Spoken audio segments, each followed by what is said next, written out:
toss. Ain't gonna happen. This little exhaust note on this thing, man.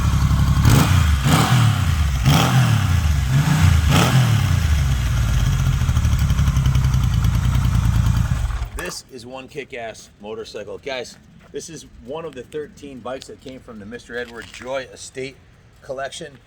You might have seen that video. He had all big bore bikes. This is the smallest motorcycle he had. He's had this motorcycle for 18 years. He was getting up there in years, so he didn't ride them very much, but he loved his big bore and special bikes. He had 3 Kawasaki 6-cylinders. He had a 2300cc, two 2300cc Triumphs, the biggest motorcycle ever made.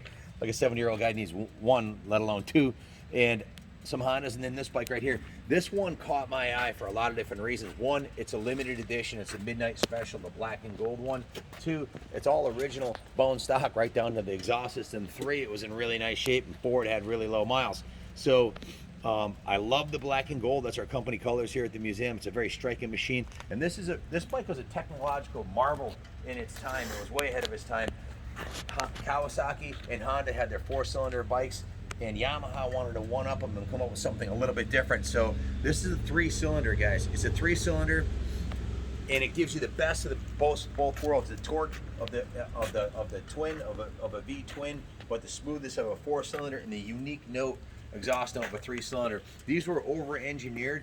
It has a cast iron block with a forged crank. It's a double overhead camshaft 3-cylinder bike. It has 3 individual carburetors, shaft-driven, triple disc brakes, fully adjustable 5-way spring on the rear and 3-way on the front.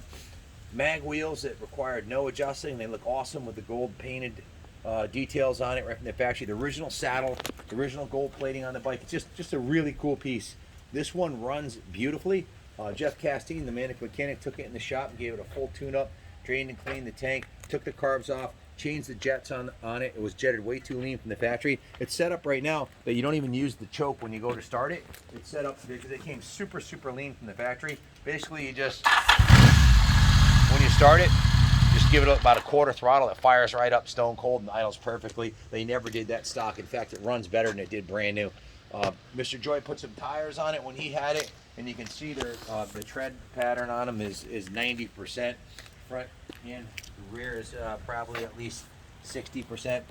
The brakes work nicely, shifts beautifully. Electrically, the bike's a 10. Headlight, high beam, low beam, turn signals, brake light, horn, everything works as it should. The original handlebars, the original grips, the original levers, the original mirrors, the original gauges, everything works beautifully on the bike. Just a kick-ass piece. If you're looking for a vintage classic that's ready to hop on and ride, this might be your bike. If you're a Yamaha guy, you got a Yamaha collection started, this is a kick-ass machine right here. Ed never abused his bikes, never beat on them. He maintained them well. They're kept inside in his storage area. A little bit of patina on the bike for a 42-year-old bike, as you'd expect. There's probably a little more than average patina. By patina, I mean this is the original factory paint job, 42 years old. You can see it's a little bit dull. It's got a little bit of pitting on it from the clear coat failing. There's a little bit of pitting on the gold. It's just honest patina for an original bike. More on most of the gold chrome, or I don't know if it's gold. It's not 24 karat gold. It's a gold color. I don't know if it's a chrome or whatever it is, but a little bit of patina there, a little bit of patina on the gas cap. But mechanically, hey, it's got 16,000 miles. It's no evidence of it ever being dropped. The pegs are in, there's no evidence of any crash damage anywhere on this side of the bike. There's no evidence of any crash damage on this side of the bike either. Just, you know, he was an adult motorcycle collector who took care of his stuff, never abused it.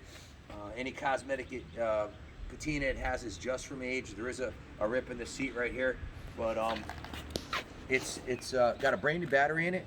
Jeff went through, changed the fluids, put a new battery in it, put some fresh fuel in it, completely rebuilt the carburetors. We went through the detail shop that was steam cleaned, washed, polished, top to bottom. So the engine's been repainted. Also previously, the engine's been repainted. Bike's all there, guys. All original stock. If you want to make it a concourse quality bike, put a new paint job on it, or replate the chrome finishes or gold finishes, and you got yourself basically a mechanically and cosmetically perfect bike. Junior, is there anything you want to add about this classic Yamaha? Yeah, it feels, what we can't show is how it feels, and everything's on point. The brakes are good, steering's nice and tight, the original grips are, Intact. yeah, and they're not all melted down or all messed up like you see. So, it's in order, guys. Junior was talking about how the bike feels, and I'm glad you mentioned that because I almost forgot to say when I was driving it down the road, it's kind of a silly. When I was thinking of saying it, I said this is going to sound silly, but I'm going to say it anyways. I felt like I was driving a new motorcycle.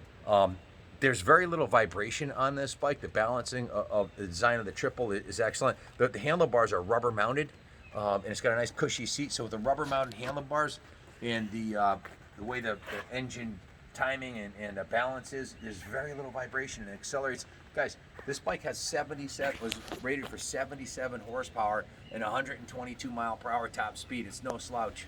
It wasn't the speed demon of the day. It wasn't designed to be. It was a cruising bike, with the comfortable riding seating position, the disc brakes, the shaft drive. It's a low maintenance bike that you just get on and ride. I wouldn't hesitate to hop on and ride it to the beach today and just have fun with it. It's going up in value. It is a classic. It's over 40 years old. You can run antique plates on it. Your registration insurance will be peanuts.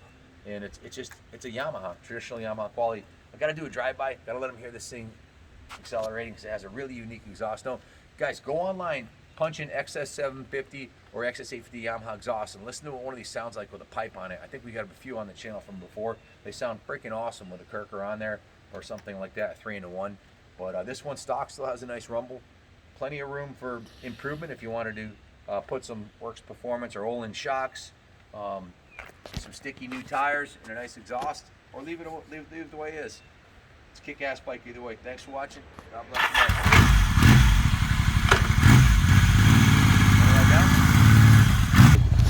Now this is an 850. I'm 6'2". Junior's my size. We're both. I'm like 220. He's 200. So it'll haul 2 big passengers, no problem. Up through the mountains on the highway, ride it cross country. 77 horsepower to 122 miles per hour. You're not going to be in a position where you need more. This is all you're ever going to need.